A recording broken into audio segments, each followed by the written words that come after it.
Kau ni bang. Daging kat dalam Bang pun ada betul lagi. bang. Orang jual sate pun tak pernah jual banyak macam ni bang. Ya.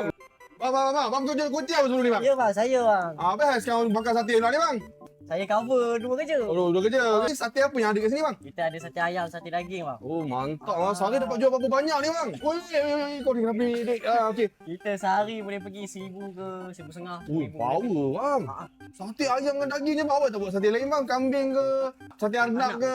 Kita sebab sehari kalau dapat cecah ayam pun boleh pergi 1,000 batang. Oh, ayam saja 1,000 batang. Ni banyak order lah ni. Ini Betul banyak lah. bang. Ini ayam saja. Abang ni tak libang lah weh. Betul lah weh. Ini ayam saja. Bapa serius lah. Tapi Serius, klepot dah tak jual lah ni. Tak ada orang order lah. Klepot pun ada bang. Tapi sementara ni kita buat ayam dulu bang.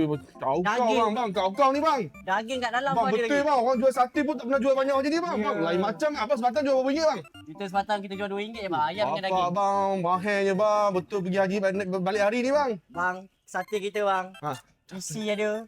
Dengan lemak lagi isi lagi bang. Oh mantap. Semua sate ada lemak bang. Jangan risau. Oh memang confirm sedap lah. Confirm sedap Kalau bang. tak sedap refund tak refund? Refund. Awak bayar? Tak boleh. Okey cun mantap. Kuah kacang kita tak ada minyak bang. Tak ada minyak punya? Tak ada minyak. Oh, kuah kacang tak ada minyak bang. Tak Cuba ada tengok sikit. minyak bang. Abang tengok sendiri lah bang kuah kacang kita. Tak ada minyak lah. Kat apa semua ada. Steady lah. Siapa masak ni? Awak masak? Kita masak sendiri lah kuah kacang ni. Ya ke ni? Alah bang. Thank you bang. Welcome. Mana order saya tadi? Mana order saya tadi? Oh, banyak order saya tadi. Allah. Caw dulu. Okey. Okey bang. Okey bang. Terima kasih bang. Sama. Terima kasih bang. Alright. Bye. Bye.